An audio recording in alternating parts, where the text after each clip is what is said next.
Warrior with the hands, that's what I'm all about. Hunger in my eyes, vengeance in my mouth. They don't want no altercation. Situation gon' get critical. It's best that you be easy. The end gon' be biblical. Look, flow like a river. It's something like a miracle. Royalty in my veins, loyalty in my ways. Pay back in every breath, plus revenge in my heart. The truth in every word. Bring light into the dark, and I ain't never lukewarm. Shit, I blazing in the season. Got plenty food for thought. Just gotta watch who I'm feeding. And I been walking with them angels, so I guess I got this pistol for no reason. Niggas barely breathing, criticizing all my achievements. Won't make me weak. Nah, it won't make me slack off. These niggas baby fat soft. Better bear witness or back off. I be ripping shit like sackcloth. Dumb dogs all barked out. My hymen say I cup full. No room for emotion, so I pour my heart out. This road hard, but I intend to stay. And if it ain't UPK, then they in the way. My niggas righteous, they real, they down to suffer. Flow so deep, it drown a motherfucker. He say he in the truth, oh yeah? Well, this the home. And I don't hate them brothers, I'm just too loyal to my own. Plus what they believe, hard for me to follow. No rank me, no head, and I ain't leaving this body to live and sleep in hollow. So when they ask I'm UPK, you tell them absolutely. And I ain't trimming my ways for nothing, gotta execute me. Cause I can never die with my tail tucked between my legs. Shit I be thinking, watching my daughters tucked in their bed. They so smart, and Alana, she so beautiful, but they ain't like other babies, and they daddy far from usual. Now I'm missing cause I'm about my father's business. It ain't about this shit I used to do in that 98 Navy, the tan leather seats. See, without wisdom, this world make you weak. I found out that the truth was bitter, the lies are sweet. Tried everything, I guess me and Johanna had to meet. Now I make the blind see, and I make the dead speak.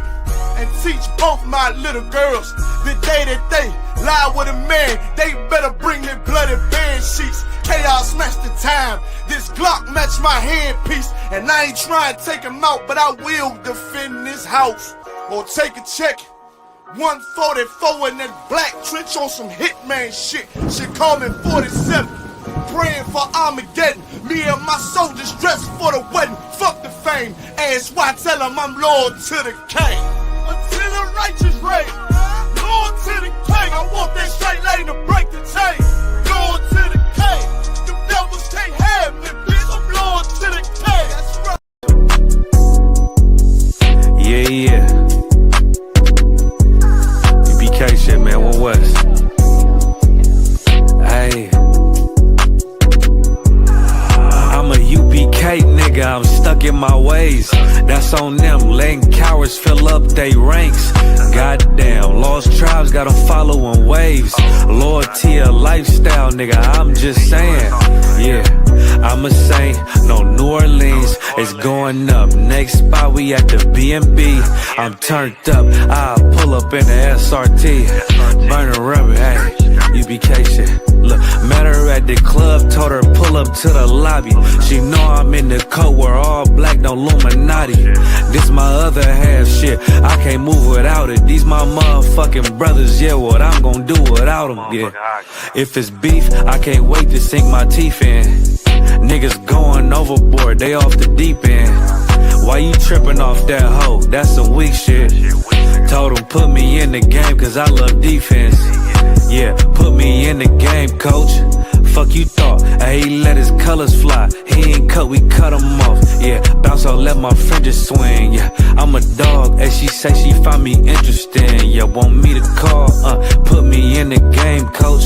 Fuck you thought, he let his colors fly. He ain't cut, we cut him off. Ay, bounce out, let my fringes swing. Yeah, I'm a dog, and she say she find me interesting. Yeah, want me to call, I ain't gotta settle, I got options, ma.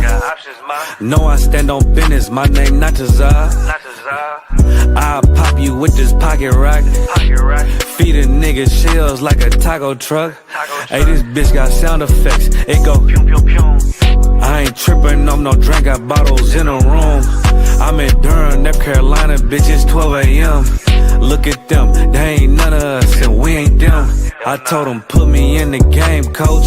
Fuck you thought, ayy, let his colors fly. He ain't cut, we cut him off. Ayy, bounce out, let my fringes swing, yeah. I'm a dog, ayy, she say she find me interesting. Yeah, want me to call, put me in the game, coach. Fuck you thought, ayy, let his colors fly. He ain't cut, we cut him off. Ayy, bounce out, let my fringes swing, yeah. I'm a dog, ayy, she say she find me interesting. Want me to call, yeah. UPK shit, man, you already know what it is. It's the 55th annual Passover, man, turn up. We gon' do this shit the UPK way, not the other way. You hear me?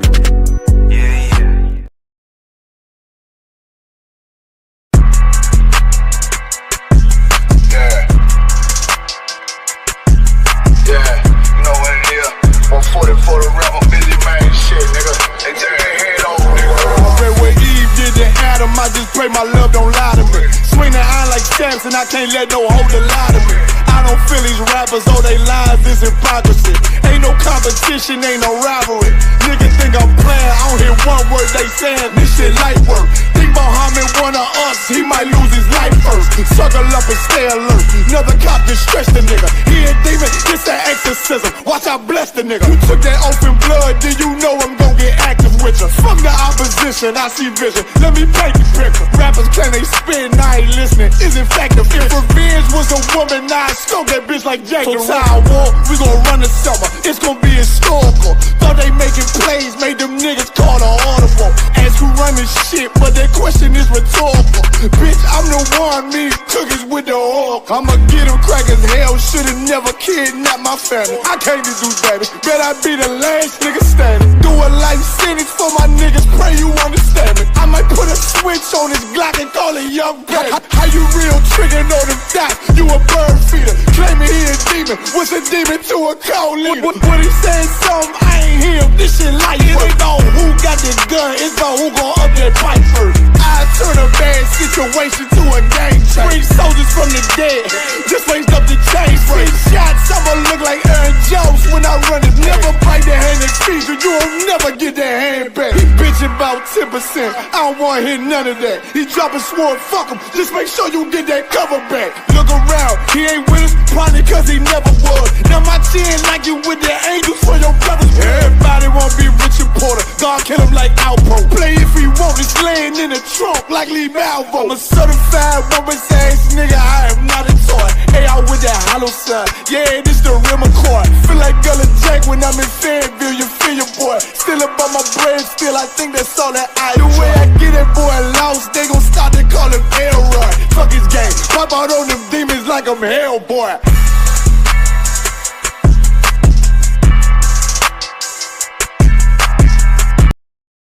We talking about practice, not a game, not the game that I go out there and die for and play every game like it's my last. Not the game. We talking about practice, man. I mean, how silly is that? And we talking about practice. Back row.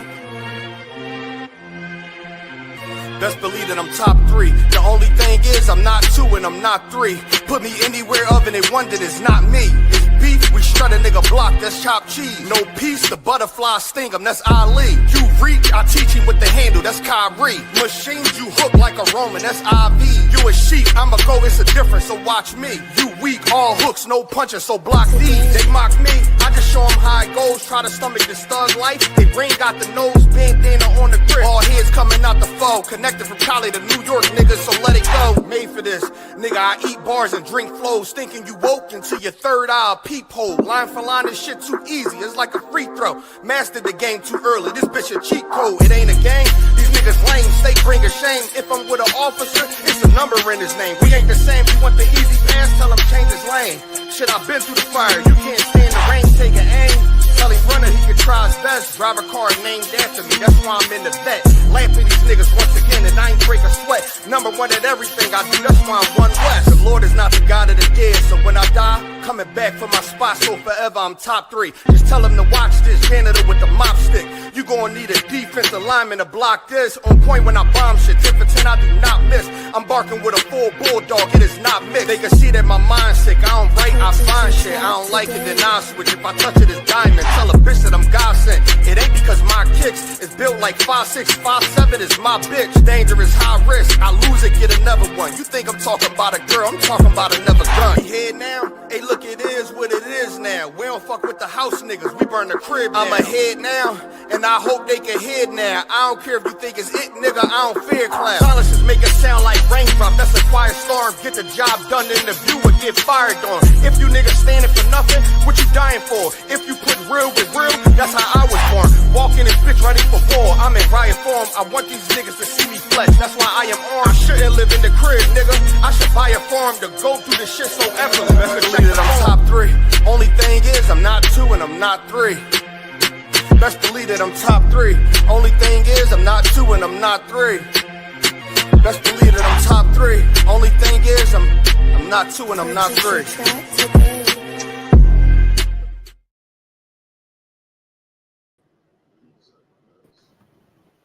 Let's just like this. Which one do I press now? Garbage guitar. Show me ISUPK. All right, this is the ISUPK Wednesday history class. Also, check out Commanding General Johanna's radio show, Monday, 2 a.m. UK time. We have classes here, Monday through Friday. We have Monday, we have the law class, Tuesday, the brotherhood, Wednesday, the history, Thursday, the scripture breakdown, Friday, the Lashron Kodash, and the radio show at 9 p.m. called On the Ends. Saturday, we have the Sabbath service also. So we've got a ton of things going on in the school. The next high holy day is the Passover, which is in Atlanta. So this will be in Atlanta, Georgia, April 12th. So we're getting ready to go on down to that. And today we're going to go into a slave master that left his diary behind. So he left behind his diary. So we're going to go into his diary and see what was left behind and what kind of things was going on. Because what you have to remember is every slave master was committing crimes against our people, but a lot of them didn't document it, so you don't know what happened. But the ones that they did leave behind, all of them are all gruesome and horrible. And for them to document it so freely shows that it was normal amongst the slave masters to do these things. So a ton of them have left records behind. And these records that they've left behind, they try not to sell them. So what you'll find is they put the price up on Amazon, they change the name, they don't give you the proper stuff. They try and tell you, oh yeah, that back then it was normal. So they'll tell you, oh, back then it was normal. So we're gonna go into a few things. We're gonna also any questions, just put them in the chat. Let me get my first slide. Yes, Lucky, go ahead, Hakan. Kalwan Khan. So like you said, if I may, this sounds like a real interesting topic from the flip side of the other, from the actual slave. So the short-lived missionary period. Hold on, I'm going to skip this slide. This slide was about when the Europeans went to Africa and spoke. Actually, read it. Actually, we'll get it. Khan, the short-lived missionary period at the beginning of the 16th century. So the 16th century is anything from 1501 to 1599. So that'll be the 16th century. Go ahead. Khan also left its mark on the early history of Benin. So it left its early on Benin. So Benin is like a place where they would take slaves from. Go ahead. Although the Oba by no means intended to allow himself to be baptized out of religious favor. Oba was like, for them Hamites, this would be like their king or their ruler. So they would call him an Oba. And now the Christians was trying to baptize him into Christianity. Go ahead. Khan. He did request that Portugal send missionaries who actually came. Apparently, his sentiments had more to do with making himself seem more powerful in the eyes of his neighbors.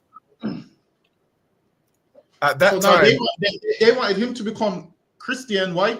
So they could be all on one accord.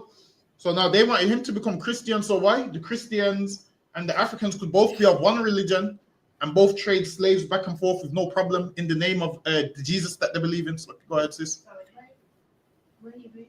Oh, we're reading from a book it's called The Benin Bronzes.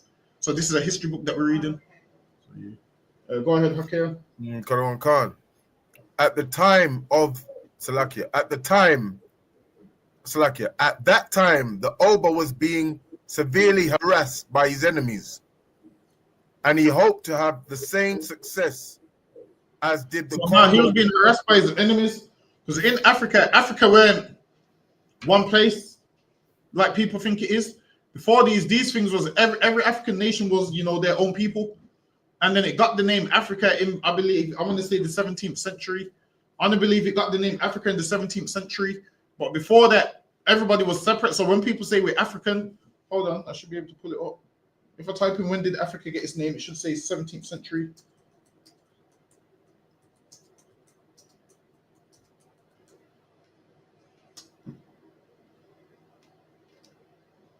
Hold on.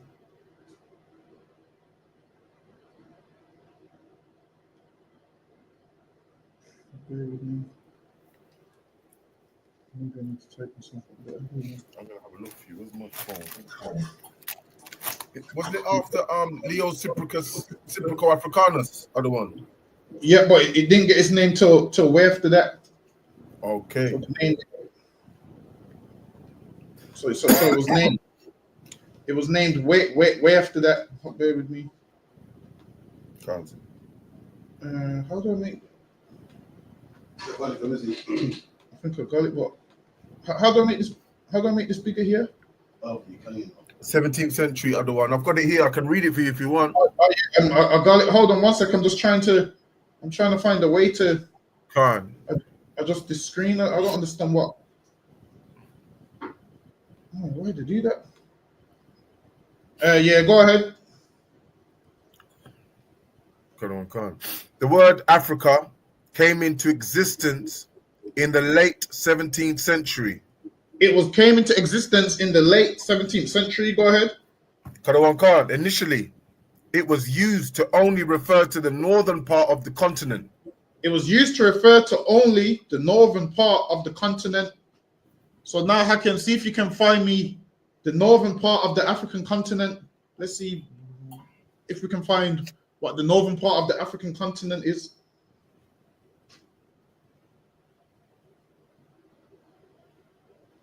So it now says the word Africa came into existence in the late 17th century.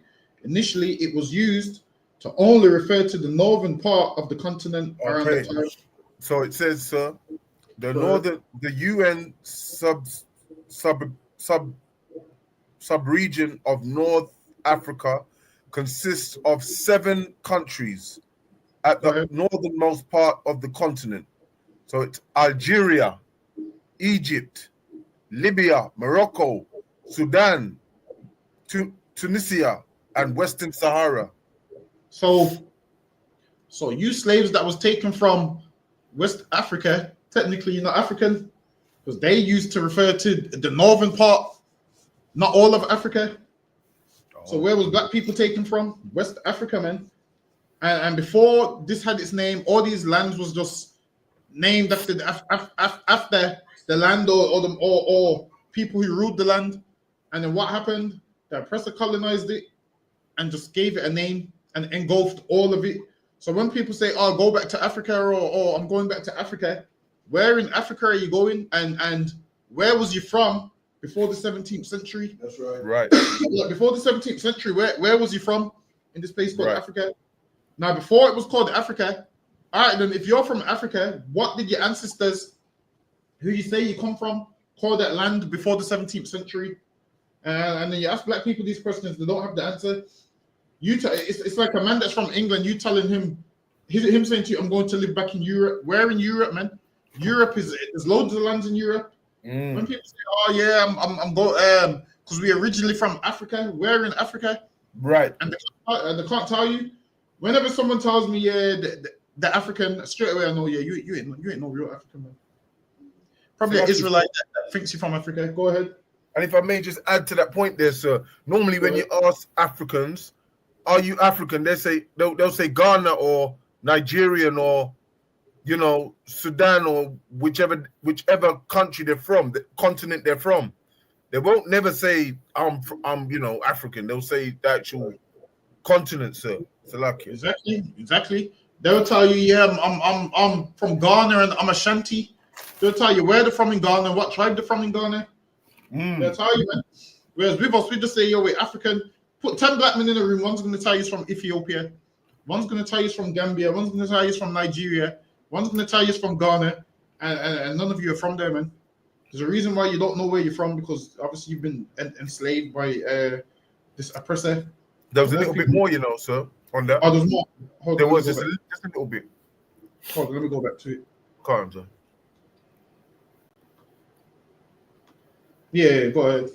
Kadwan Khan. Around that time, the continent had been colonized, and the Europeans ruled over its people as slaves. And the Europeans ruled over its people, man. Them Europeans was ruling over tons of people. Like there's a book you can get. It's called what's it called now? It's called The Scramble for Africa. It's called The Scramble for Africa. I believe it goes into the Berlin Conference, where they carved up Africa. They carved it all up and decided which country was getting what. So then what you'll find out is from that meeting that they had, which is called, hold on, let me pull up that.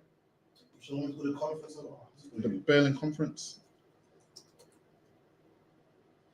So when you look up the Berlin Conference, they carved it all up, and that's why Africa is how it is now, with all these different Edomite nations ruling.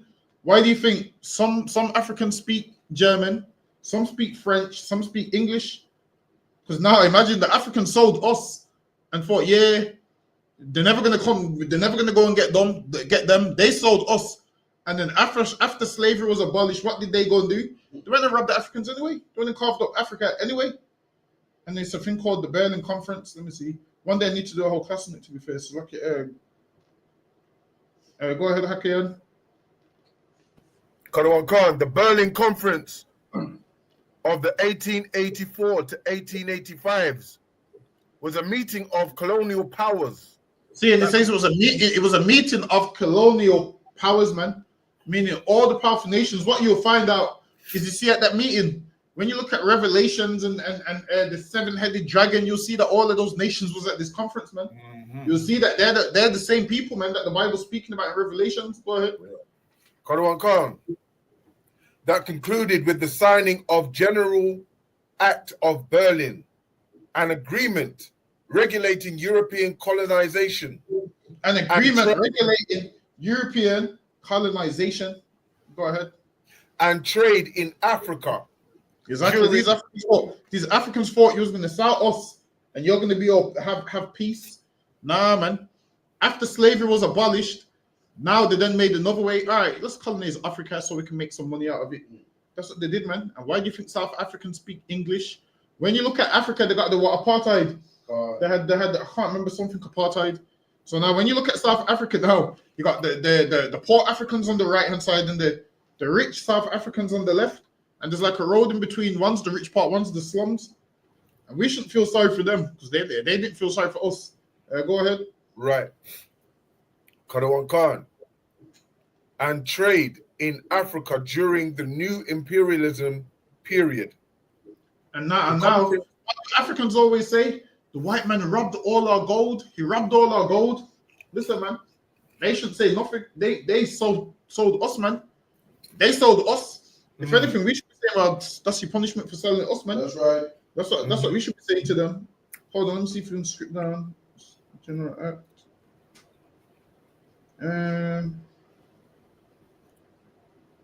Yeah, go ahead. Give me from the General Act. Kadwan Khan, the General Act of Berlin can be seen as the formalization of the Scramble for Africa. It's actually a good book. You know? It's a long book, but it's a good book. Go ahead. Kadwan Khan, that was already in full swing. The conference contributed to ushering in a period of heightened colonial activity by the European powers. Go ahead. Kadwan Khan, and is sometimes cited as being responsible for the carved up of Africa. And now that's how they carved it up. So they had this conference in Berlin and they all came together and decided, yo, how are we going to carve up Africa? And what you'll find out is Every time we have wars and world wars, it's only when these colonial powers fight against each other. Like there'll never be a world war because England wants to invade Africa. All the other European countries don't care about you invading Africa. They just get mad when European countries invade other European countries because they know they all have weapons and they all have power. So that makes it world war. Now, when they invade us, it don't mean nothing to the rest of the colonial powers because they don't look at us like we ain't even a power to them. Every other nation ain't a power to them. The only powers that they are is the European powers. Go ahead. Hold on one second. Let me skip now. And those, like you said, those European powers, if I may, the power was given from the Most High, wasn't it? When the Lord said, Esau shall rule by the sword, right? Yep. God. That's exactly what it does. Hold on, I'm trying to find it. Bear with me. Hold on.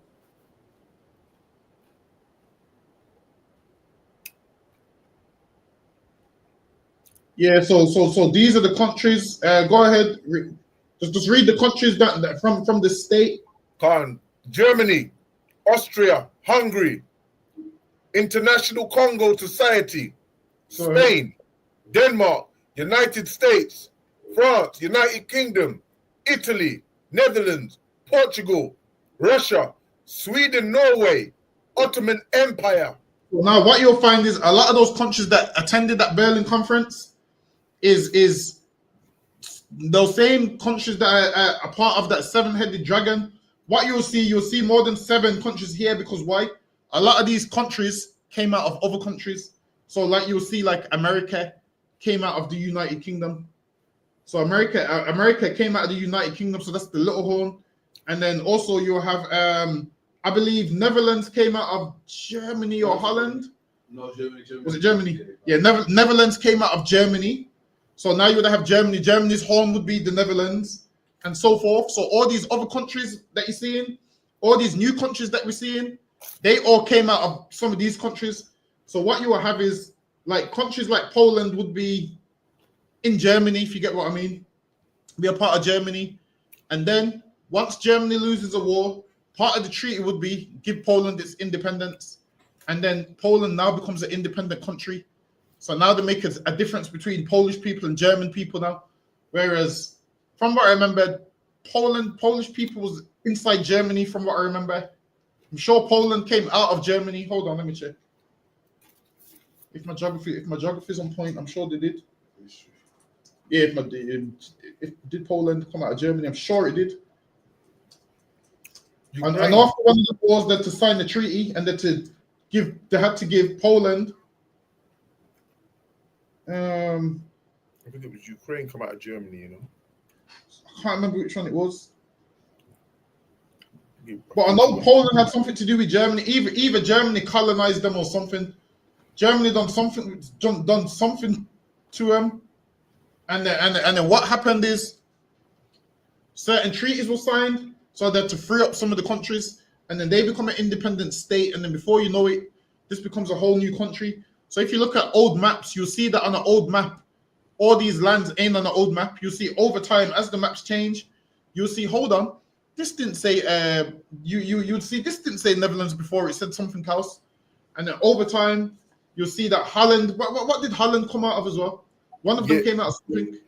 So like go ahead. Yeah, if I may, so I got here Poland's emergence from German control happened primarily after. Sorry, no, that's wrong. Salakia. Oh, you're on about when Germany colonized them, innit? And then that to free them up. Yeah, kind of a different period. That to free them because part of the treaty.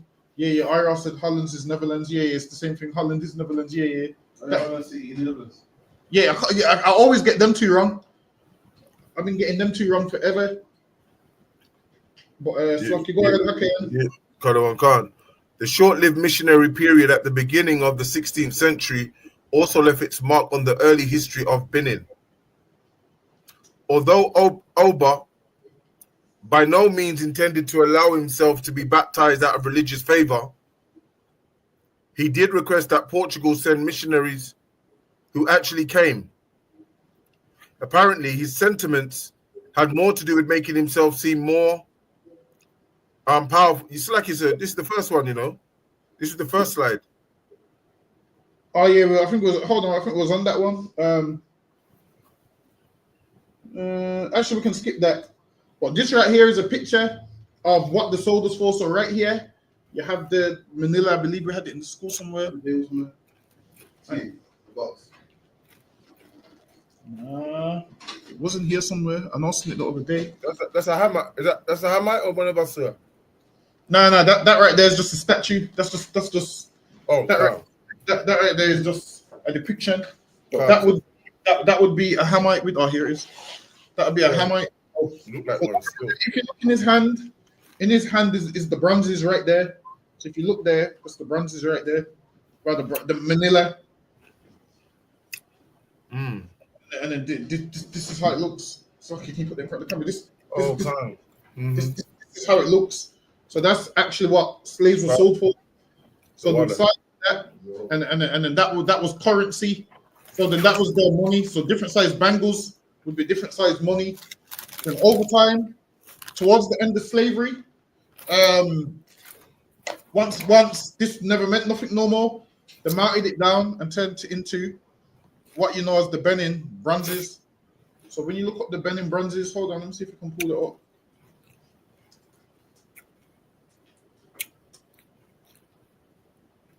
So now the melted down what they sold us for things like this. Hold on. So these are the Benin bronzes right here. So that's them right there. These ones are coming up cheap, but some of them are worth millions of pounds. Millions? Yeah, millions of pounds, man. This is some of them are worth millions of pounds. Hold on, let me type in Benin bronzes prices.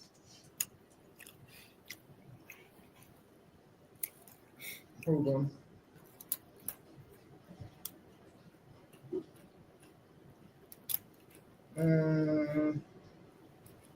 Wow. So here is the 10 million. Let me see if it shows it. The art dealer, the 10 million Benin bronze in the Holocaust. Why Benin bronze cost so much? Because this is what Africans used to love. So this is something that they sculpted, and this is what they used to love. So the reason why they had these is because they sold slaves, and with that money, this is what they made. So they made these bronzes, and then I want to say in the 1800s, I want to say the British took them. So if you want to see the Benin bronzes now, you go look in the British Library, the British Museum. Wow. So now Africans are begging back for the Benin bronzes. They want them back. The white man said to them, yo, you can rent them off us, but you need to give us them back. Wow. So they told them, you can rent them off us, but you need to give us them back. And I hope the white man never gives them these Benin bronzes. Because they got these off of selling us. So they got these off of selling Israelites. So that's why they got these bronzes. So like you, sir. So is that why one of the reasons why they still see us as damn property? Because they still got the currency for us. Who, the Hamites? No, the yeah, actually it's the Edomites stole it from the Hamites, right? Yeah. So is that one of the reasons why No, that? Because the Edomites don't care that they melted these down into statue. They just want the statues because they know the statues are worth money. They just know that the statues are worth money, and they know that they're better than the Africans. So to the Africans, with these statues, I believe some of them started to worship some of these statues. So that's why they cost so much money. Some of them worship them, believing some of them would bring them good luck and so forth. Wow. So they would worship these statues. Hold on, there's the next one. Let me put it up. I think it's So that little thing that you just showed me there, the little currency you just showed on camera. That's what they burnt. That's what they burnt into there. Yes. So they burnt those down and molded them and made the bronzes, and then that's how you get the burning bronzes. Calm.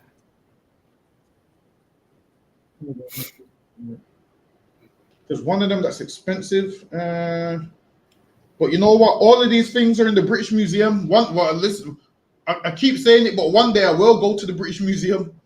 Going there one of these weeks, maybe before Passover, maybe after. Definitely going. When you're ready, other one. When you're ready. Yeah, we're gonna have to go.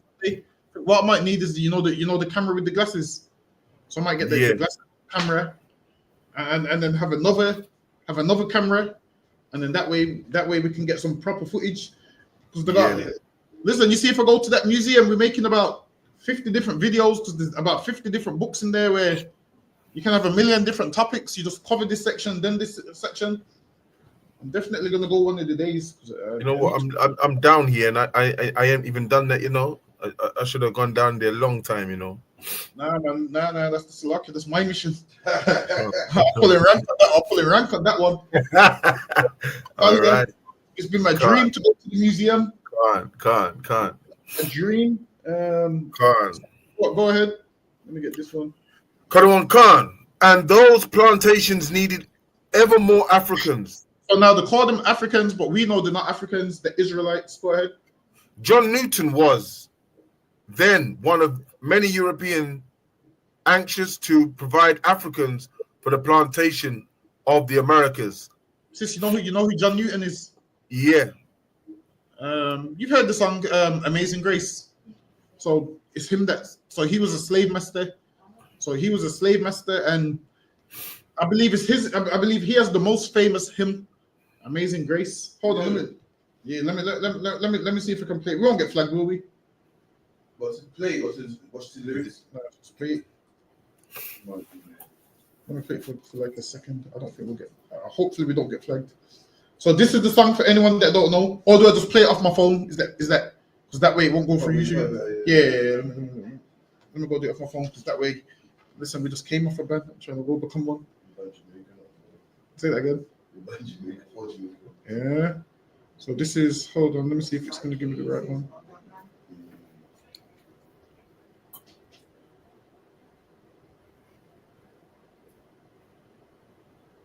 I think this has got his version in there. Yeah.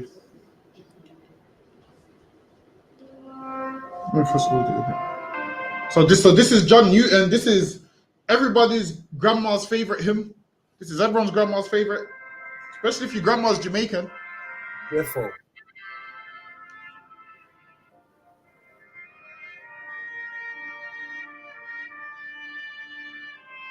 What don't you sing on there? Hold on, that's not giving me the words. Bear with me. Let me just find anyway. It's got the words. Hold on. Might give me the words. That sounds so dead to when black people sing. Why is it not giving me the words? Let's go and find it. Hold on, let me try. Hold on.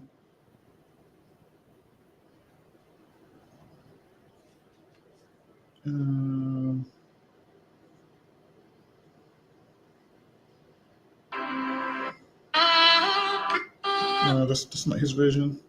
Well, there's so much covers of it that you can't even find his one. Hold on, let me see if I can type in original.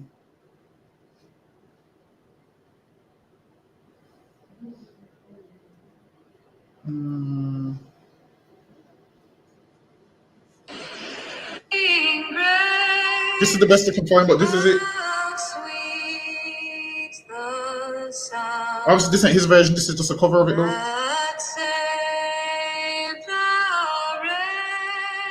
So he's singing about Amazing Grace, and we was slaves in chains and all of those things. And this man singing these songs, Amazing Grace, and he's gonna lie to you and tell you in his journal that I was an evil man back in the days, and slavery was wrong, and to say he helped abolish slavery. The reason John Newton helped abolish slavery is because he wasn't getting paid off it no more. What you need to realize is Edomites are haters, man. Listen, this is what you'll find is, like, when they wanted to abolish slavery and they done a vote, it was the poor ones that couldn't afford slaves that said, yeah, abolish slavery. The reason they said that is why? Because they couldn't afford slaves. Now, if they could afford it, then they would have been for slavery. So they wanted it abolished. Why? Because they couldn't afford the slaves, so it weren't benefiting them. But the people who it was benefiting, they was all for slavery. That's lucky. Go ahead, Hakim. Karawan Khan. This demand for Africans created sharp competition among traders of the African coast. So now those traders, and they had ships everywhere, and everybody wanted the slaves to take them to their plantation because they knew, pull it this way, it's like a job fair. Let's say someone says we're giving out free money. Everybody's going to be there. All these slave masters was there, and the free money was us, man. Because they know they're going to make money off us once they put us on that plantation. Go ahead. Right. And knowing how to trade effectively was an enormous advantage. It was perhaps this quality that Manesti saw in the young John Newton. But the most difficult of all tasks was maintaining order and control on board the ship itself, of knowing how to keep Africans penned below. So we know those Israelites, to call them that because they took them from Africa. Go ahead. In peaceable and reasonably healthy conditions before finally preparing them for sale to planters in the Americas. And John Newton was a part of all of that. Go ahead. Karawan Khan. At its simplest, it was the exercise in brute control. Salakia. At its simplest, it was an exercise in brute control, an intimidating regime designed to threaten and overawe the Africans, and to preserve as many as possible from the dangers and threats. Sorry, so this man talking about how gracious the God is, amazing grace. Meanwhile, he ain't been gracious to us. Exactly. Slaves at the bottom. Say us how good his God is.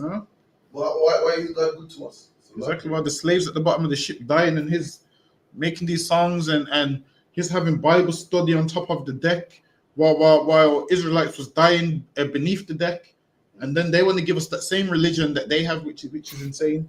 Go ahead, Makir. Can't, sir. And to preserve as many as possible from the dangers and threats, and the threat epidemic, endemic on all slave ships. And it's talking about slave ships, and then hold that there, but get me Deuteronomy 28 and 68, Hakian. Oh no, it's like Captain Crawford's going to get it. So now it's talking about slave ships, and now slave ships is in the Bible, man. That's right. So if you want to know who the slaves are, just read Deuteronomy 28 and start to wonder, who could these people be? And then you look up history, and then history will let you know, okay, well, that history ties in with the Bible. So that's talking about slave ships. And Deuteronomy 28 says this. Okay, go ahead. Deuteronomy 28, verse 68. And the Lord shall bring thee into Egypt again with ships. And Egypt is a Greek word for bondage. Egypt means slavery. Shall be brought into Egypt again with ships. And that's where we was, man. That's right. We was being brought into Egypt with ships, meaning we came out of one slavery, which was in Egypt, and now we're going back into Egypt, which is slavery, with ships. So Egypt means slavery, and that's where we went, man, with ships. And they're here talking about slave ships and selling people on slave ships, which ties in exactly with the Bible. And the Bible was written way before this happened. That's right. So how do people say the Bible is not true? The Bible talked about us going into slavery with ships. Right. That's what happened. That's exactly what happened with us, man. Listen, before King James, listen, King James translation of the Bible was written before we started going to slavery on them slave ships, man. So people can't try and lie and say King James. What did they say? King James, pull it in there. Say King James, pull it in there. Listen, man, you can look at the other English versions of the Bible before King James, which should be the Tinsdale Bible, the Wycliffe Bible, I think the Great Bible. You can look up those. You can look up Jerome's something Vulgate, Latin Vulgate. You'll see the same thing. Slaki, go ahead. Cut off. And the Lord shall bring thee into Egypt again with ships. And the Lord shall bring thee into Egypt to gain with ships. And that's how we ended up going into slavery, with ships. So go back to the history again, Hakayan. Khan.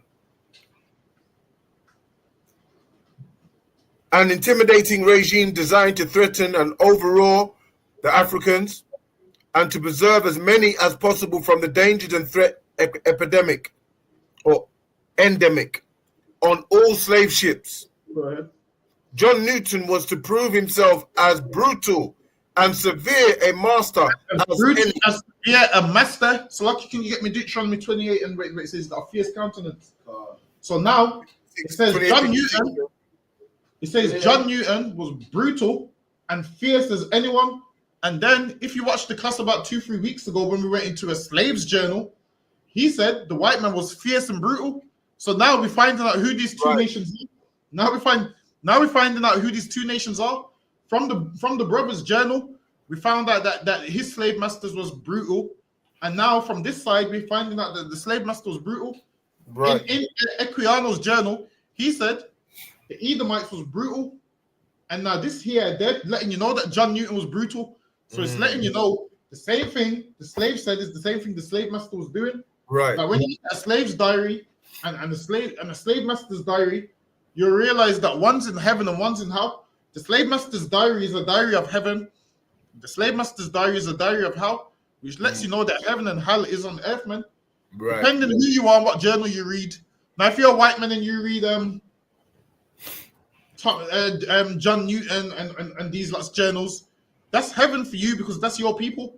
Now, if you're the children of slave and you read Equiano's diary of how he was kidnapped, taken away from his family, that's hell for us, man. We should help you understand that heaven and hell is conditions on earth. That's not your word.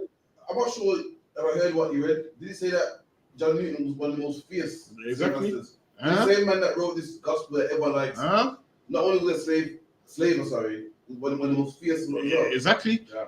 Meaning, while he's singing Amazing Grace behind closed doors, that grace ain't for you, man. He ain't being amazing to you. That right there is for his people. It's not for us. Why? Because we in hell at that time, man. And him and his people are in heaven. Imagine he could have made their life easier by not being so fierce.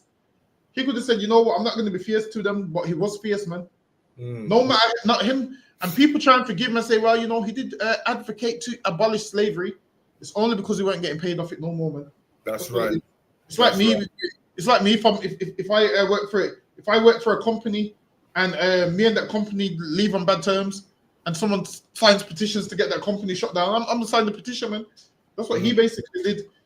It's like, and then most of them, what you'll find is most of the slave masters that was for abolishing slavery, it's because they got ill. Some of them had strokes and realized this might be punishment from God. So they tried to kind of say, you know what, we don't want to die, so we're gonna do this. That's all it is. You read some of their journals and it says that.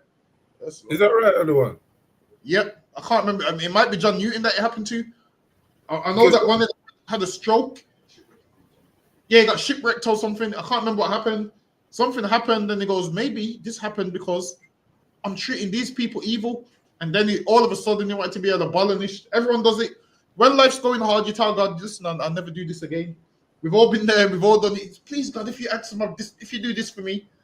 Listen, years ago when they got arrested, and I was like, Lord, please let me get not guilty from this, and I'll never do this again. Listen, we've all been there. Stop right. The Lord, like, if you get me, I'm not guilty. Right? Like, it seems like we're basically trying to say to the Lord, if you do this for us, I will do this. Whereas we're supposed to be obedient anyway.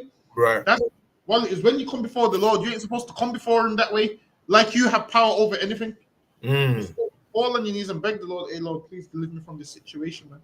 Don't make a bargain with the Lord like, if you deliver me from this, I'll do this. How about you do what the Lord tells you to do? And what you say, okay, so what you're saying is if the Lord don't deliver you, you're not going to do it. Is that what you're saying? So when you go before the Lord, man, you go before the Lord humbly. Like, it's lucky, Lord, man, I messed up. Whatever my punishment is, I pray it's not too severe. That's it, man. But it's lucky. Go ahead. Actually, was it that part? Deuteronomy 28. Yeah. Deuteronomy 28, verse 49. And thou shalt serve thine enemies, which the Lord shall send against thee. And we have to serve our enemies, and our enemies is people like John Newton. And our enemies began to be fierce towards us. Go ahead. God. In hunger and in thirst. In what? Hunger and in thirst. In hunger and in thirst, meaning whatever you want, you have to go to them. You have to go to their businesses. They're calling the shots. Go ahead. God. And in nakedness and in want of all things. Good. And he shall put a yoke of iron upon thy neck. And they put yokes of iron upon your neck, covered your mouth so you couldn't eat no sugar cane. Go ahead. Until he hath destroyed thee. The Lord shall bring a nation against thee from far, from the end of the earth. And they came from the end of the earth. How you know they came from the end of the earth? Because they came from Europe, man. Right. When you look at how far those two countries are, those are far apart. One day, you know what? We're gonna get a map in the school so we can show you the whole route and put pins on. You know, they put pins on there. Listen, we get a proper geography class is coming real soon. Can't say. I'm gonna have the map. You know, the one you spin around. I'm gonna have the map. Anyway, listen, I ain't seen one of those in school. That's not Me good. too. Yeah. As swift as the eagle flieth. As swift as the eagle flies, eagles predators, and these oppressors came from the other end of the earth as fast as the eagle flieth. That was there once they heard, yo, we're gonna enslave these people and make money. Go ahead. A nation whose tongue thou shalt not understand. And we didn't understand the language that they were speaking. Now, over time, we picked up the language. Go ahead. A nation of fierce countenance. A nation of what? Fierce countenance. A nation of fierce countenance. Read that part right there about John Newton, Hakian. Quran Khan, never hesitant to inflict pain and suffering on human cargoes. He was never hesitant, man, to inflict suffering and pain on human cargoes. Meaning this man's going to beat you for no reason. And that's what they do, man. Attack us and beat us for no reason. Go ahead. His first slave voyage on the Brownlow was to prove a fiery baptism for a young slave trader. But when he later looked back on those events, Newton was more interested in describing his spiritual and moral struggles. Apart from profanity, which he had successfully abandoned, many of life's temptations continued to sweep over him as the ship sailed from Liverpool. And why did the ship sail from Liverpool, Hakeem? That's where the slaves was dropped off, right? Nope. That's where the goods was dropped off the docks in Liverpool. So they'll drop the goods off in Liverpool. No, as in why was they coming from Liverpool? But that's where the docks was. So what you'll find out is England was a place where they used to believe England was so holy that they wouldn't have slaves here. But they did have slaves here, but they called them servants. So what you will see is black men that was servants in England, because there was black people in England at that time. So there's black men that was, carried with their masters to England, but they was considered servants and not slaves. So what you'll find out is a black man that was in England would look at a black man in the Caribbean as a slave and say, well, I'm a servant, he's a slave. When really, they just thought they could get around having a slave in England. So instead of calling it a slave, they just called it a servant. So that's what they do. So you'll do the same thing as a slave. You would make the dinner. You'll do everything. And what would happen is, if you didn't obey your slave master in England, they would threaten you with deportation, saying, well, we'll send you back to the Caribbean. And then you would believe, like, you know what? I own a slave master because my life could be worse. I could be in the Caribbean. And this is where black people get that thing from today, where they say things like, white people's done so much for me. And really, they haven't. So what you'll find is they'll threaten you with, we'll send you back to Jamaica if you misbehave. And then you'll be like, you know what, I'm gonna behave because I'd rather be in England than there. And then you start feeling like this slave master has done something for your life. And then guess what will happen? A man that was a slave in the Caribbean will speak to a man that was a servant in England and say to him, yo, the oppressor's the devil, man, look how he treats us. And the one from England will say, no, you can't say that. He gave me a chance at life. He allowed me to learn English. He allowed me to read. He allowed me to do this. And black people do it till this day. This is what they say. They say, oh, well, not all of them are the same because one of them gave me a job. The reason they can give you a job is because they stole what you should have had. Imagine it's like them. It's like there being a whole cake that was yours. Someone takes this whole cake and gives you a slice. And you'll be like, well, I can't say it's Eve because he gave me a slice of cake. He gave you a slice of what's yours anyway. That's right. You're supposed to have the whole cake. Don't ever say that they've done something good for you because they haven't, man. That's right. When you think they've done something good for you, they haven't. But the servants in England, they'll believe they've done something good for them. No. How about what? Why is it that they get to live like free men and you have to be a servant? It shows they've done nothing good for you, man. You're a servant, man. Don't let them lie to you and make you feel like, oh, they're treating you good when they're not. This is what they do. They treat you so bad, then one day they treat you good, and then you remember that one day they treated you good, and that's what you cling on to for the rest of your life. And then you work like a dog because you're hoping, oh, maybe they might treat me good again soon. Don't let them play you, man. This is what they'll do. They'll play you in that way. That's lucky. Go ahead, Hakan. Khan, sir. Kadawan Khan. Newton was enticed by those brutish lusts by which I was once so long and deeply enslaved. And he was motivated by them brutish lusts. He had lusts. What John Newton used to do was rape the little girls, man. That's what he used to do on the slave ship. He would see them come on the slave ship and he would eye them up and be like, all right, this one's my one. And that's what they all would do. And that was his brutish lust. He would do that. Then afterwards, he would hold a sermon and talk about God. That's what he would do straight after, which lets you know the God that they believe in allows them to do the things to you that they can't do to each other. Imagine all this time you're believing in white Jesus. White Jesus allows these things to happen to you on slave ships, man. He allows it. He allows it. How do you know how crazy you look? Imagine being a black man, going on your knees as a black man, and speaking to a white man, save me, when it's a white man doing you all the harm. It makes no sense. Yeah. Like, how can a black man say to white Jesus, hey, white Jesus, man, life's hard, man. Come look out for you, nigga. You'll say to a white Jesus, yo, hey, look out for you, nigga. He ain't gonna look out for you, man. You falling on him is the reason why you're in that position. Like, imagine being a black man expecting a white man to save you. It's not gonna happen, man. Because if it was, it would have saved you a long time ago and you didn't. Right. So, Lucky, go ahead. But the brutal business of slaving, Newton preferred not to mention. See, so now this is talking about in his autobiography, a lot of the evil stuff he did, John Newton didn't want to mention it. So he left like a half biography of stuff that he wanted to leave out because he wanted to make out that it was reformed. So you read his autobiography, like John Newton weren't that bad, but then the men that was around him, they know that he was brutal. Go ahead. So this is why when you're reading accounts, you have to read this man's story. This man's story is like, go ahead. Yeah, what's that famous saying? Well, history's like what they give you to the pen of, didn't it, right? Yeah, exactly. So 100 years from now, you read about John Newton and think, oh, it's cool, wasn't that bad. He did the slavery. You read the people around him, so it's brutal. It's terrible. Yeah, you read about John Newton and you think, nah, this was a good one.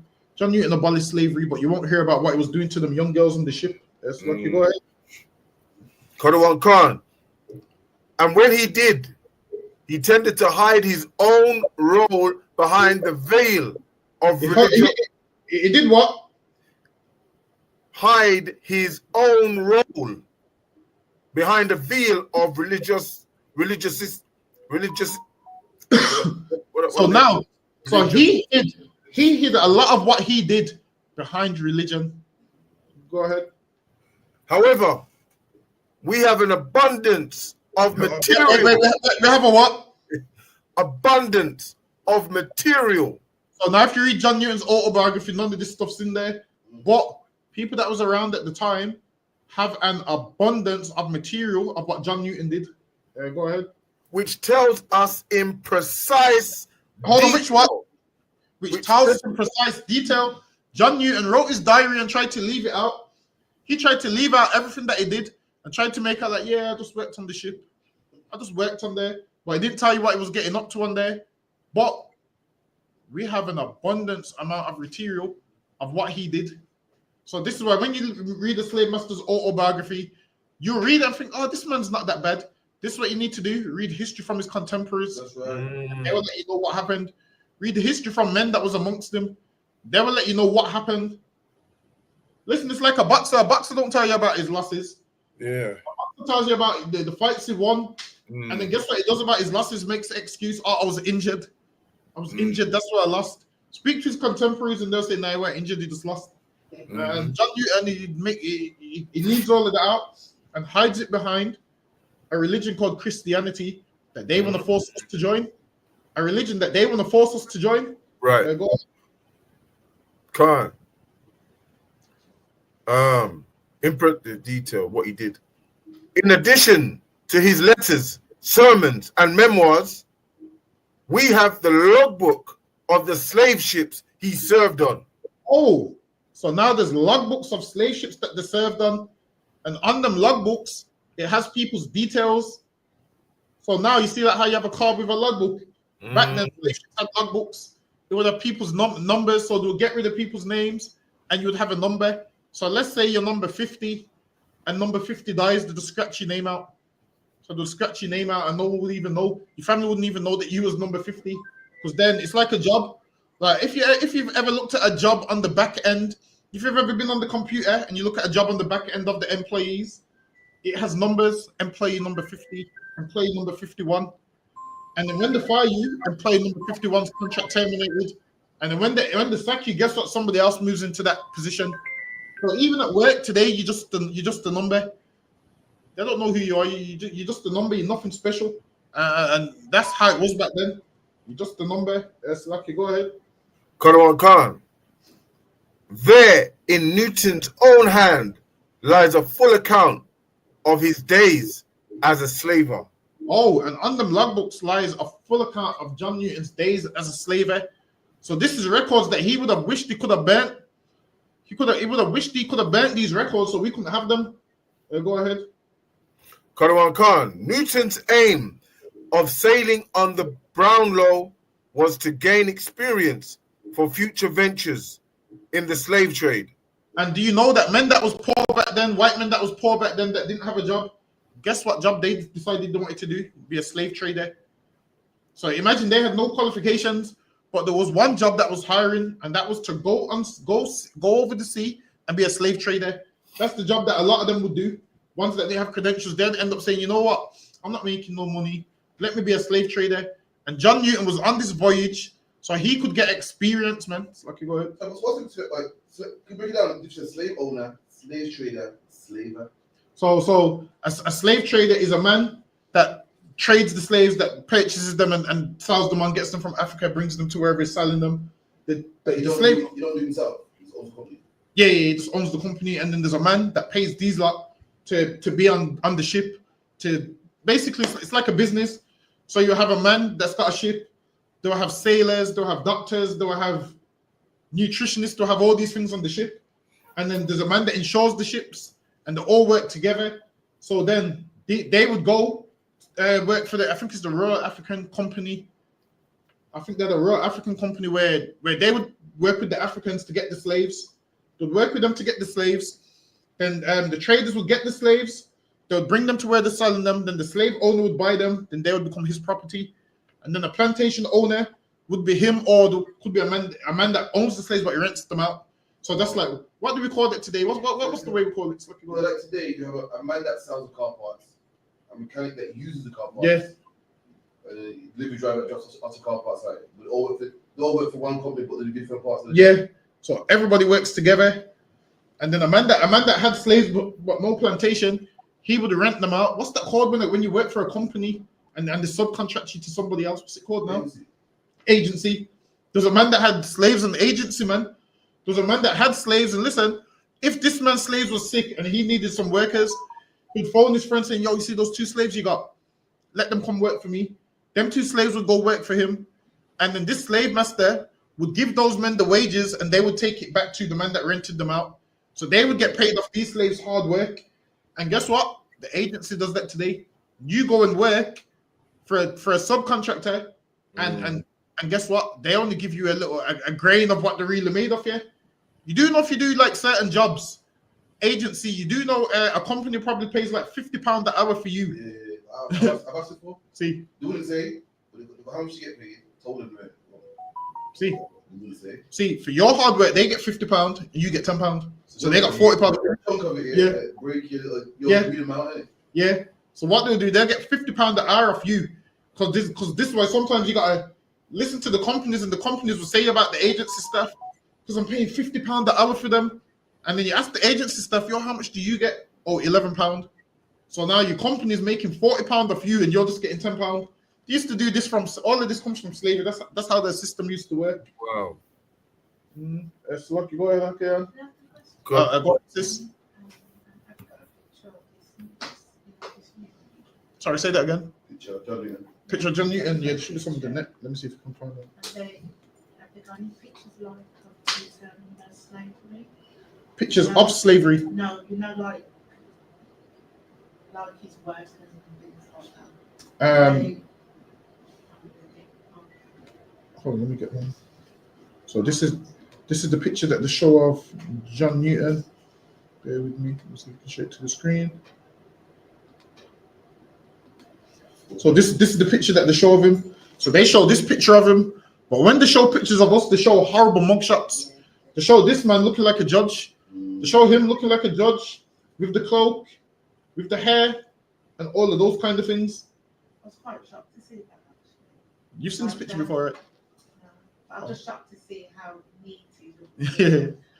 looked. That's how that's how they depict themselves like that. But if it's a picture of us, it's always a horrible mugshot. But when it comes to them, they have this picture where this picture makes him look civil. Like you would see this man and you'd walk past him, no problem. And they program you to see a black man and be scared. Whereas this man's done more damage than any black man could ever do. He's done more damage than any black man in this earth could ever do. But then he's depicted like this as a hero. This is what they do. They say, oh, John Newton changed his life and give him a second chance. If John Newton gets a second chance for all the evil that he done, I want them to free every black man from jail tomorrow. Right. Then, if they're going to do that, that means every black man, they need to free them from jail right now and give them a second chance who's done way less than John Newton. Talking about Iraq as well. Oh, did he say? That's the question. Oh, you what did he say? He said, so I'm talking about Egypt. Where are the real Egyptian people today? Oh, the real Egyptians was pushed out to Sudan. So if you go to places like Sudan, those tall, horrible Hamites, that's where they are now. So they got pushed out to Sudan. And then after that, the Byzantine Empire was running Egypt. Then after that, the Arabs conquered Egypt, kicked the Byzantine Empire out. And that's why there's Arabs in Egypt today. So that's how it all transpired. So the real Egyptians is somewhere in Sudan. So hold on, let me type in Sudanese. Let me type in Sudanese people. It will show you a picture of how they look.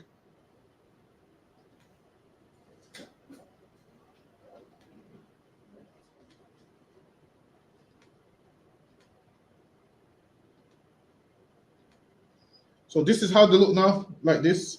So these are the people that would be like the original Egyptians and so forth.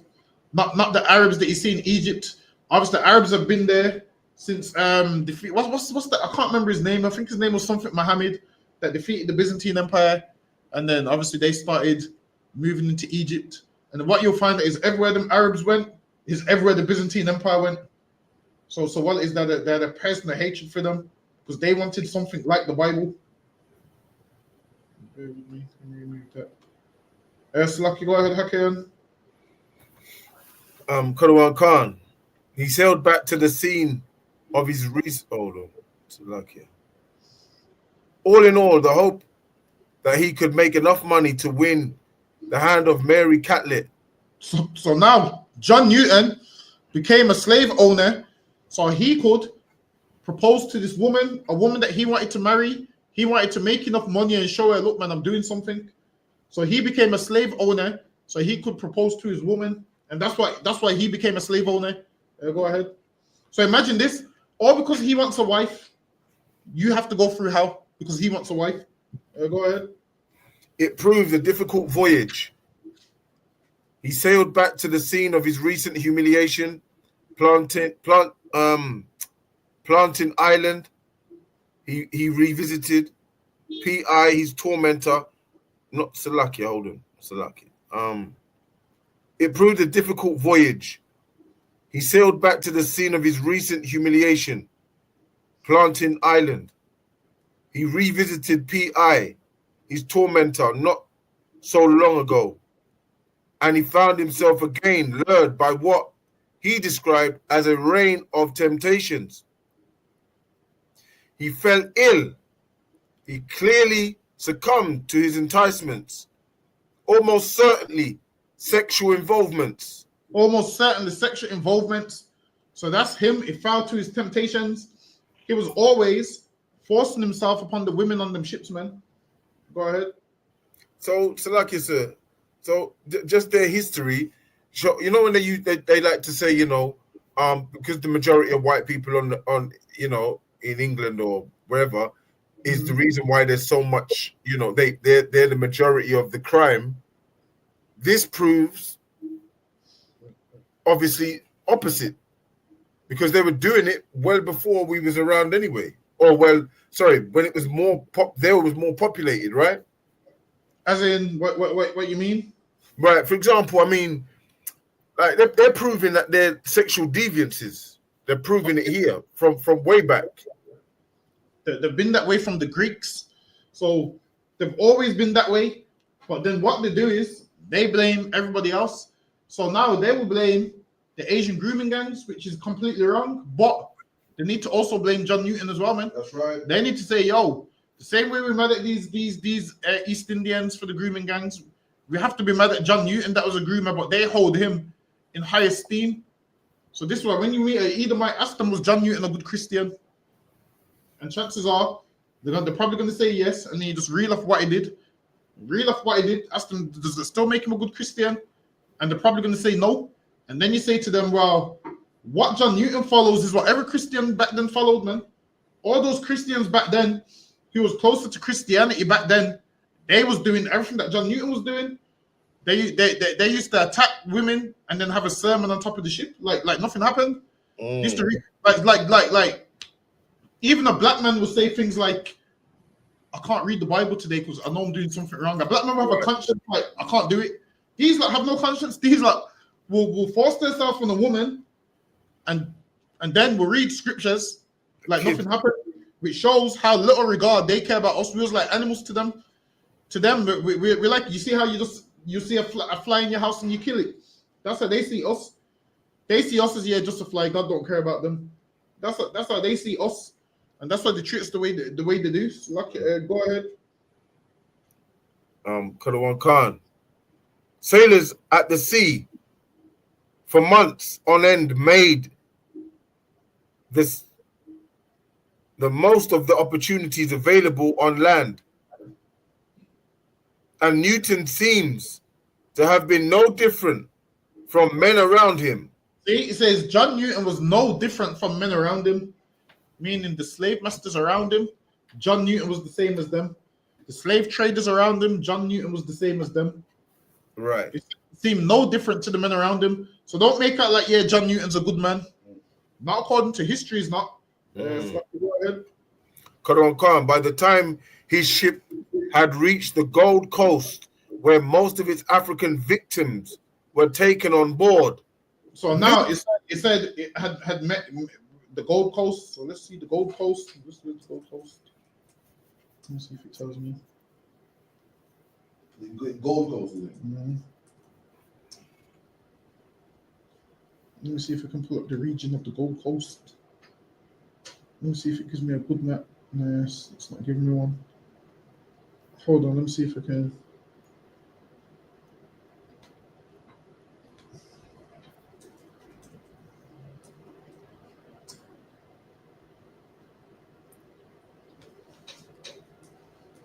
Let me look at a 1600s map if I can find one.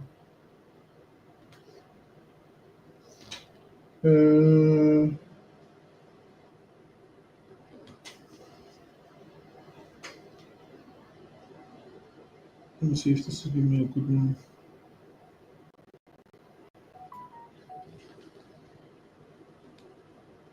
Actually, hold on.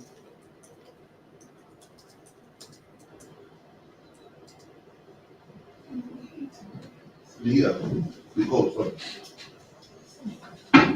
sorry. In the winter space, it's hot.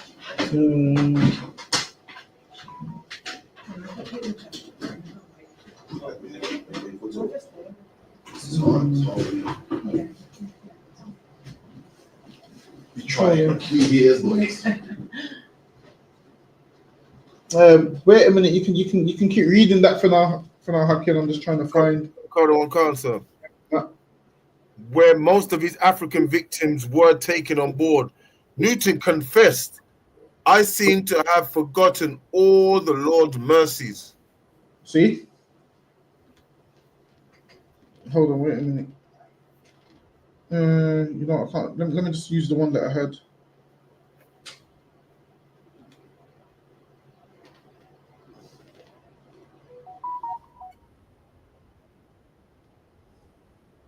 I can't see it on here, but it should be on some should be on somewhere here. All right, so if you look at this is a where is that scrolling now? Hold on. So here is a map. So what you'll find out is a lot of these places we was taken from. So if you look on there, you can see Gold Coast is where is it now? I've just seen it on there. You can see Negro Land. So that's where we was. We was in between. See, can you see the Gold Coast at the bottom? Can you see the Slave Coast as well? Can Next you to come Benin. in? You come in a little bit more, the one. Yeah. Can you see the cursor on the screen? Yeah, I can see that bit. Yeah, but There's Benin. If you look there, there's Benin. It says Benin, right? yeah, there's Benin, and there's the Slave Coast, Okay. and there's the Gold Coast. Okay. So now what you'll find is we was in between. So here's the Gold Coast, here's Benin. We was in between these nations here. So these nations here was rounding us up and selling us. Oh. So then you'll see on another map. Hold on, let me see if I can get another map.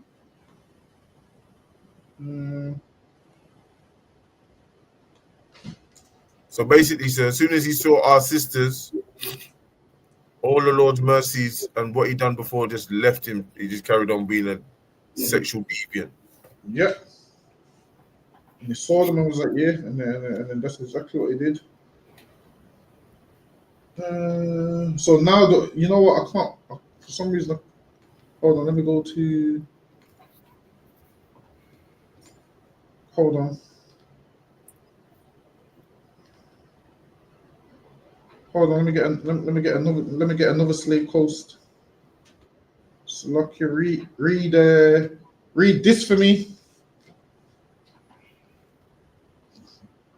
The kingdom of Wida was a kingdom on the coast of West Africa in what is now Benin. It was a major slave trading area which exported more than 1 million Africans to the United States, the Caribbean, and Brazil. So now you see that kingdom of Wida right there? Yeah. Really, that is the kingdom of Judah. That's what it's called. The kingdom of Judah. So Wida means Judah. So they knew who there was enslaving.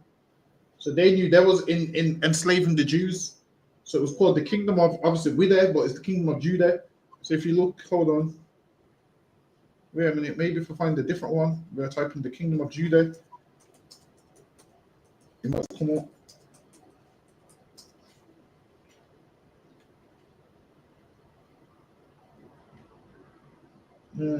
Actually, this is saying the same thing, but yeah, the kingdom of Wida is hold on. Let me see. This might give me what I'm looking for. Hold on. Oh, this ain't letting me zoom in. Bear with me.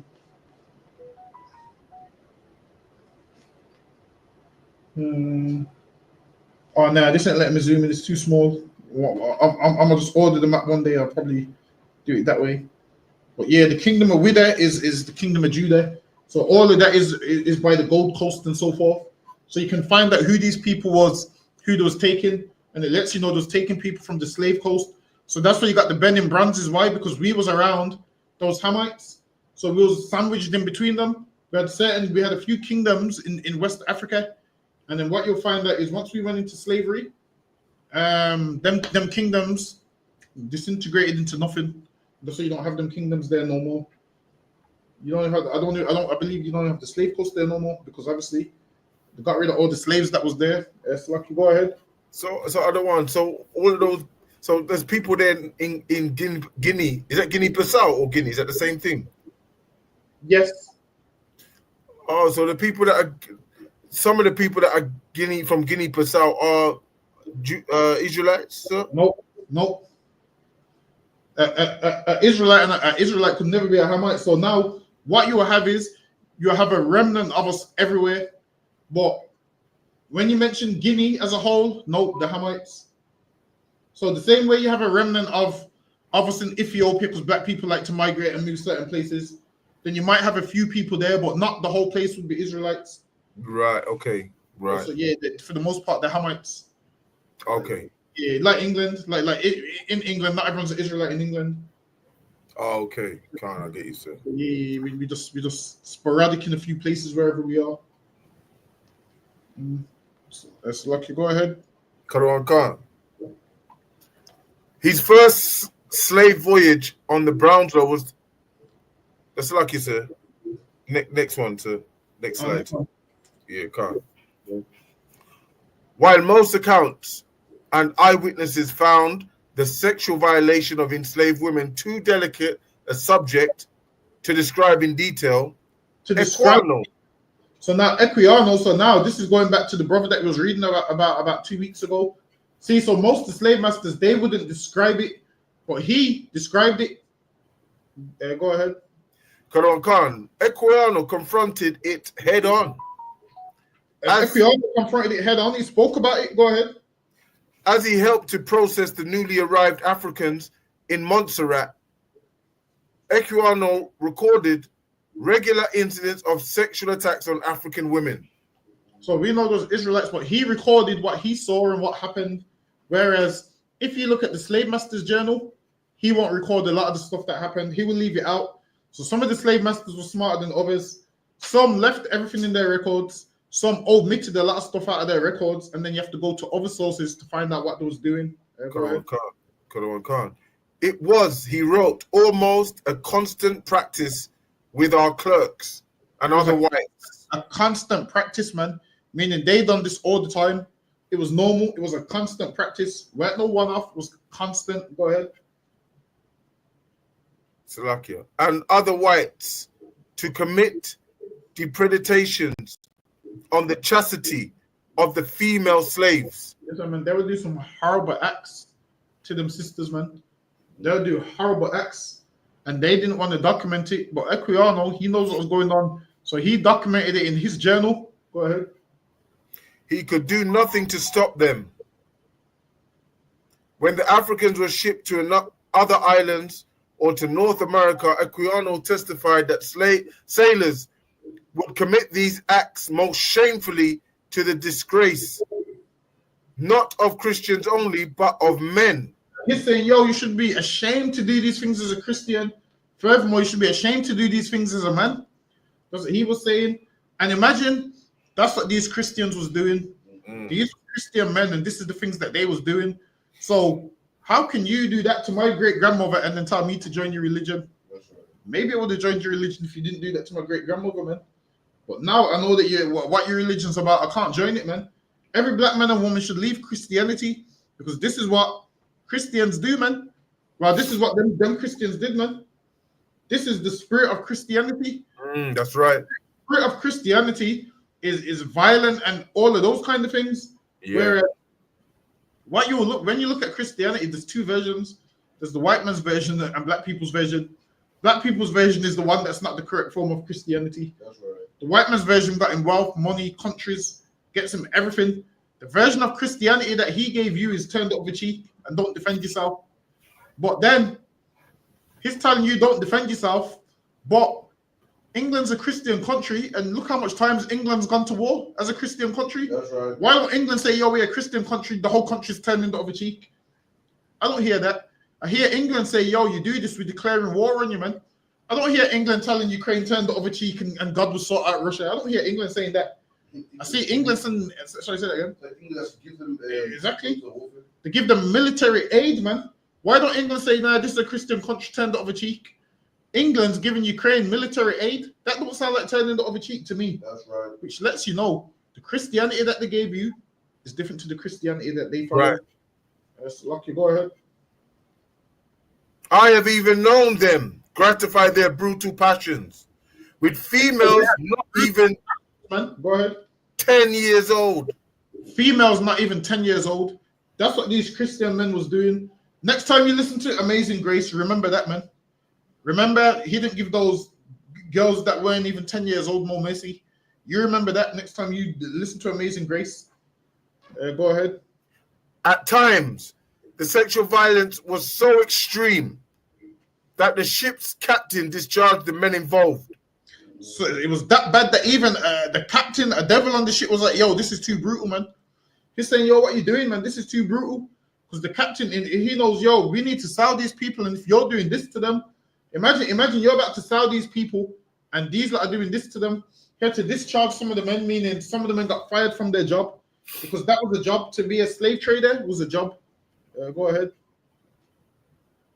Equiano's account was designed to shock, but it was no more propaganda.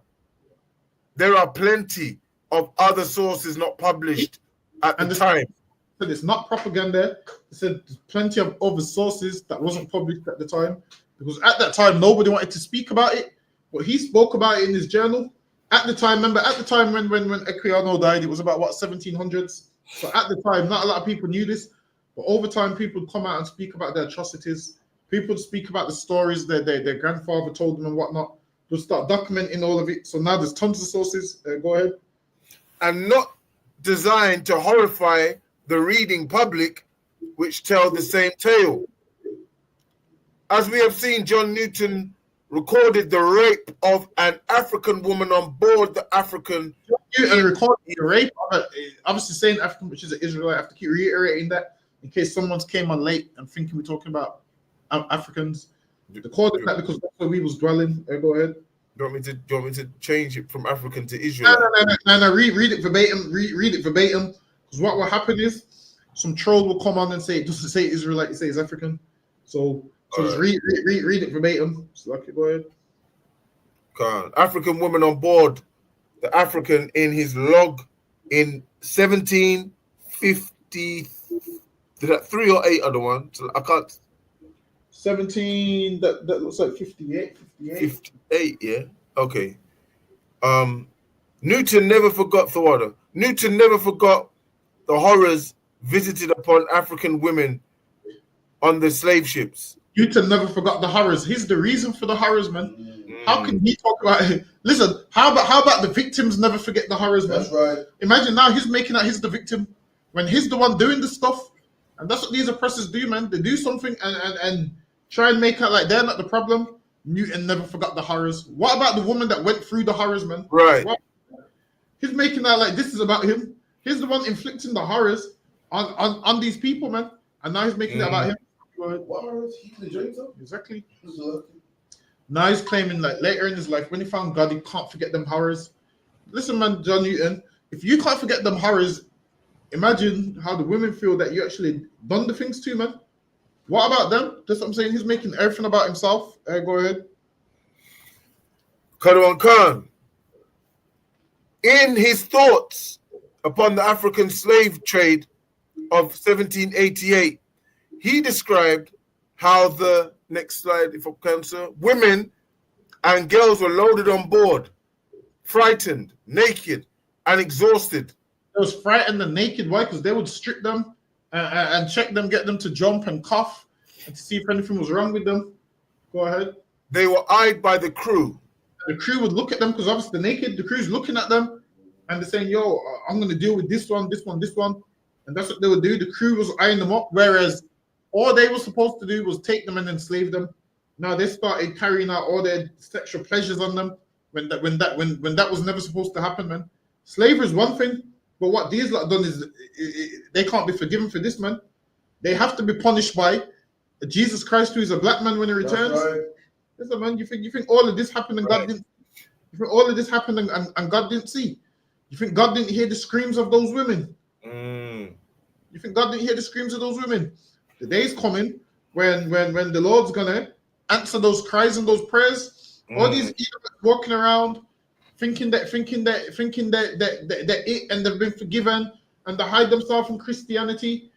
You're gonna realize in that day, man, that this religion ain't stopping you from what the Lord's got in store for you, man.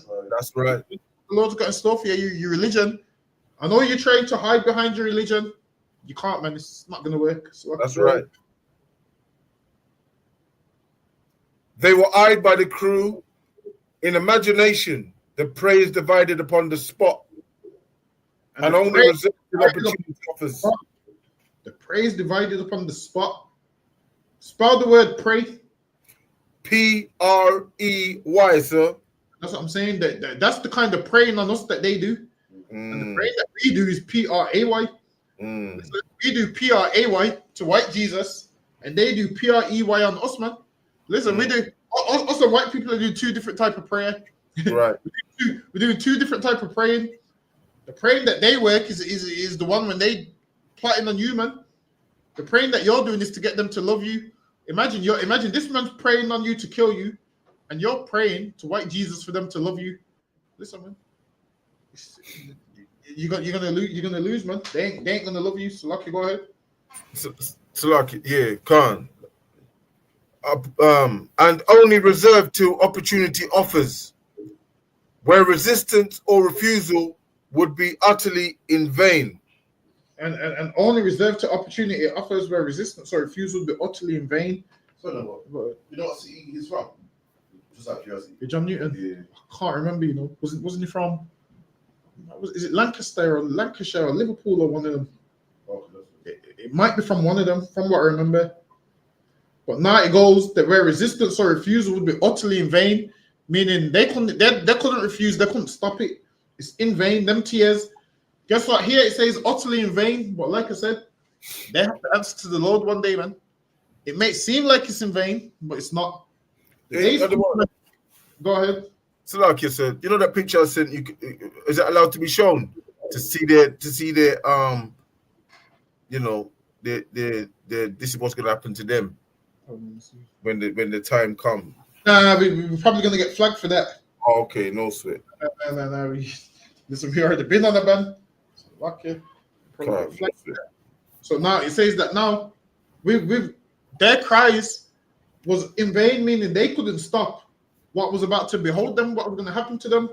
They couldn't stop what was going to happen to them because obviously these oppressors have a fierce countenance and they're in charge.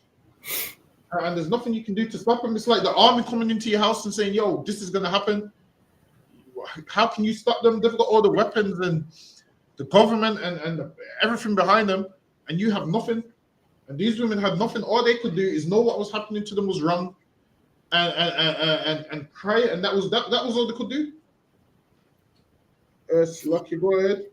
Khan, everyone involved in the world of Atlantic slavery, from the captains of the ships through to the slave owners in the Americas and the British-based shippers, all of them, measured in their thousands, were lured to the world of Atlantic slavery by the hope of profit.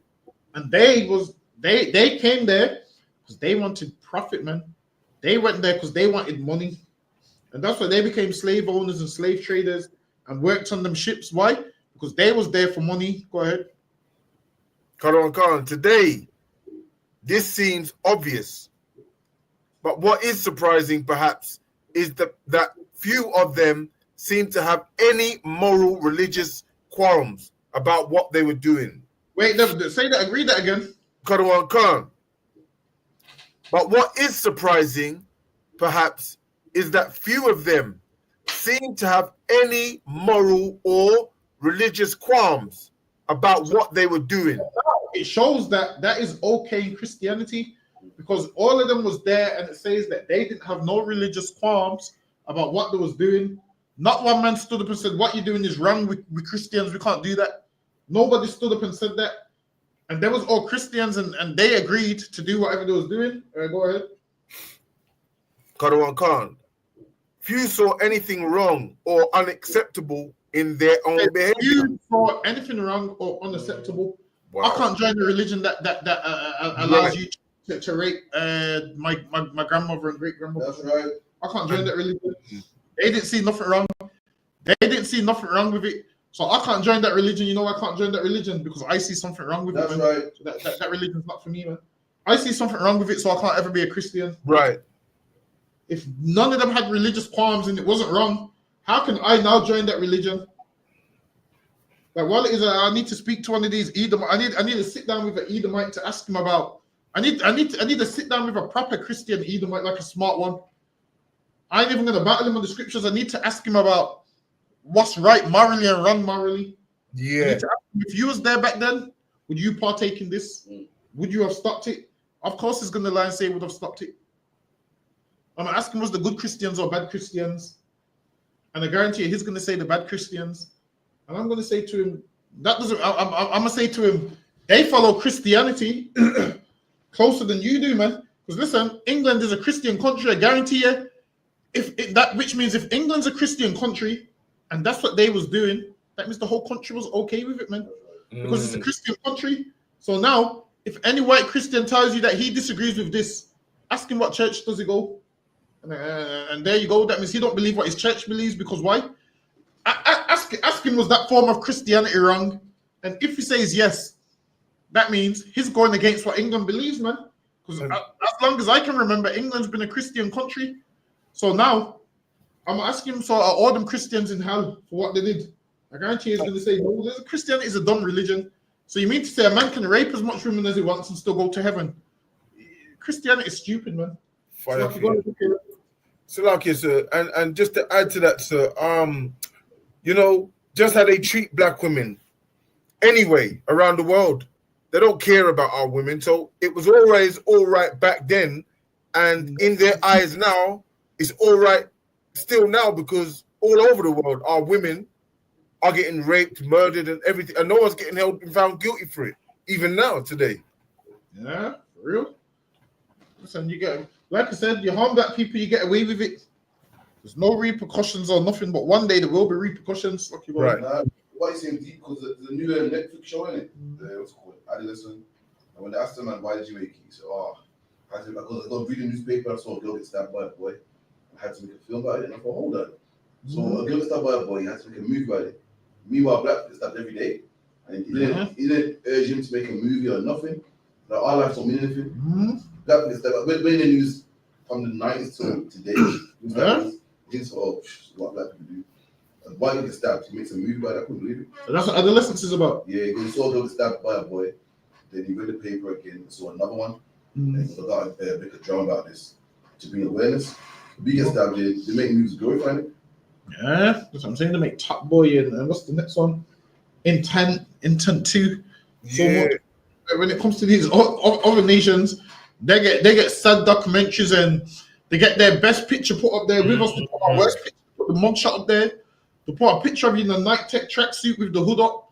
And then I don't know if I read the comments I do on the internet. So you see people in the comments say things like, oh, he was only going to be a doctor. And they're being sarcastic. Oh, he was only going to be a lawyer. And that's what white people say. That's So true. now, when something happens to white people, I'm in them comments the same way, man. I'm in them comments like, oh, he was only going to be a doctor. I'm in the comments like, deport him. One white boy committed a crime, was in the comments like, deport him. Someone's like, oh, deport him to where he's from, England. I was like, hold on, but black people that are born in England, you say deport them. So that's what I'm saying. Make it make sense. That's true. Say, you know, England's racist, man. Any crime we do, deport them. That's what they put in the comments. Deport them. It lets you know that you ain't. They know you're not English. And Slacky, go ahead.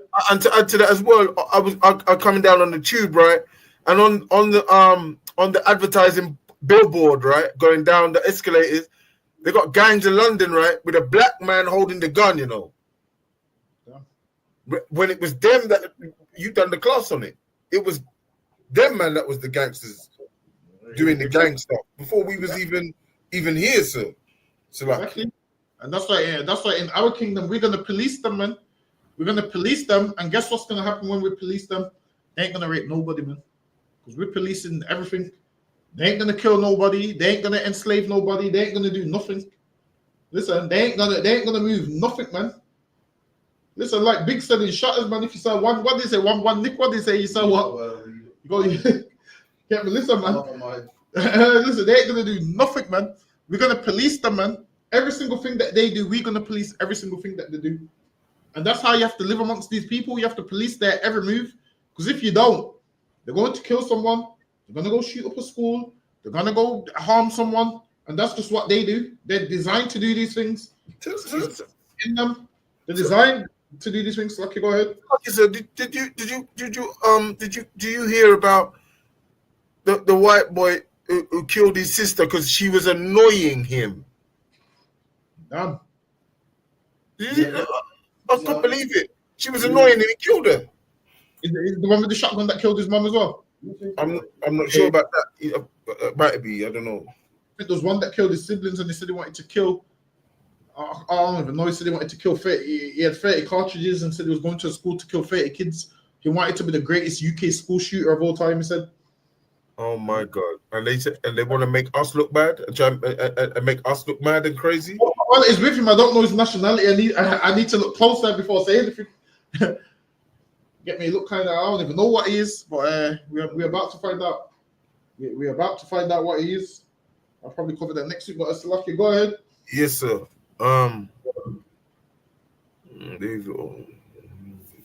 It was quite simply an unquestioned, widely accepted, morally neutral form of trade which yielded profits for some and pleasure for millions.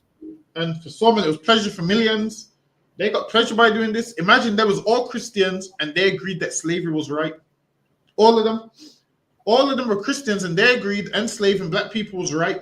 So what makes you think that they're going to respect you in their religion like 400 years later? They don't respect you in their religion, man. They gave you Christianity white, so they knew that, all right, then, if we give them white Jesus, they won't ever attack us. Because when they see white Jesus, they're going to see us.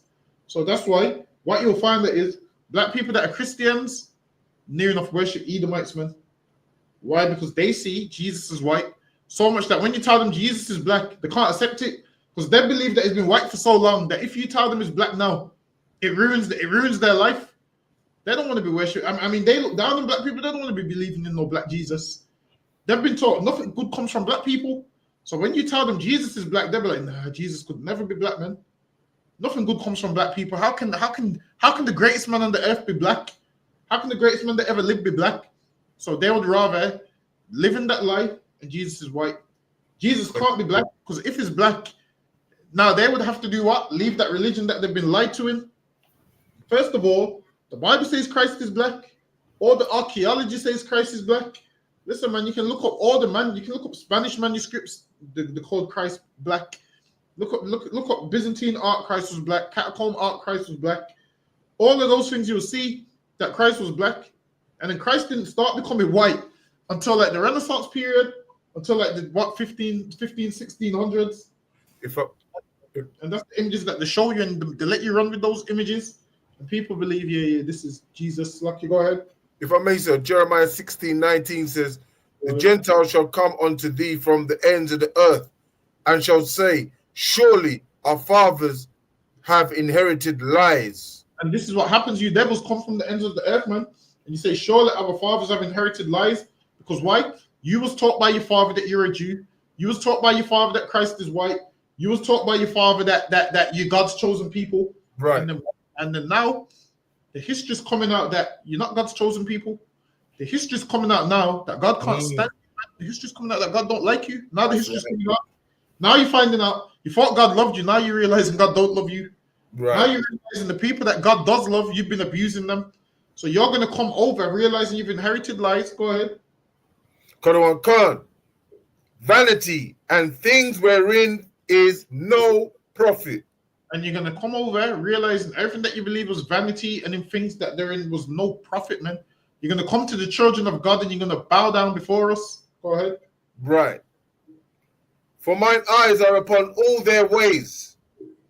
They are not hid from my face. Listen, man, everything that John Newton done on that shit that he hid from his autobiography, he ain't hid from the Lord's face, man. That's right. John Newton thought, there's no such thing as cameras, man. No one ain't going to know what I'm doing. John Newton's dead and gone, and guess what? His records are still here of what he done. Right. Them logbooks are still here, and the witness accounts still here of what he done, man. We talking about them today. Listen, John Newton ain't getting no peace from us, man. Right. Listen, where did they play Amazing Grace? Is it funerals? Yeah. It's mainly funerals, isn't it? Exactly. Imagine black people been slaves their whole life, and then you take them out in their coffin to another slave, them listening to a slave song. There's Amazing Grace. What's the next one, man, that they play at funerals? Another hymn. What's the other hymn? There's another one. I can't remember what his name is. There's another one. How is it? How great thou art? Who sings that one? Who's that? That's the main one you see at every funeral. Jamaica's got their own version to that. Yeah, the Jamaican, they got their own version to how great thou art. Listen, I've heard that so much. I started to like it at one stage. So lucky. Go ahead, Hakian. Qadwan Khan. Neither is there iniquity hid from my eyes. Neither is there iniquity hid from the Lord's eyes. Everything that John Newton and them did, it's not hid from the Lord's eyes, man. That's right. There's gonna be paid. Don't think you're gonna do things and get away with it. The Lord will get you in this life or the next one. So I want to know how John Newton feels when we put him on the slave ship and ship him off to. Hold on, get me that and them Hamites that sold us as well. I want to know how they feel when we put them on ships and ship them across the world, man. So you know what? Yeah, you're going over there. I need some money. I want to know how they feel because they done that to us with no mercy, without no remorse. So I hope they never get the Benin bronzes back. I hope they never get them back, man. Listen, I'm going to the museum to do a TikTok on the Benin bronzes, man.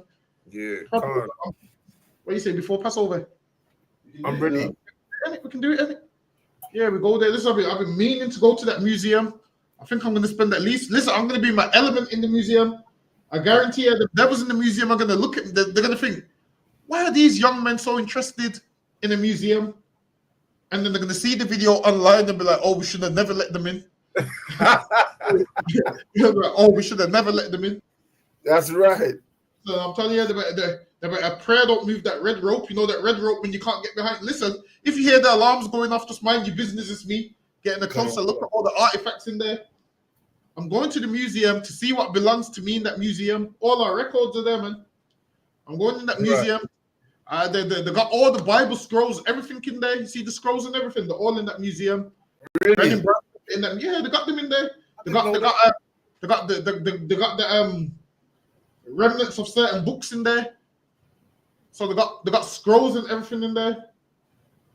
So yeah, you'll see all of that in there. But while it is, because us as a people, museums ain't really our thing. So we don't really go to museums, so we won't know what's in there. But when we go to that museum, we're gonna see a lot of our stuff in there. So I'm gonna go there and let people know what's ours and what's not. Especially a lot of biblical stuff. They got a lot of biblical stuff in them.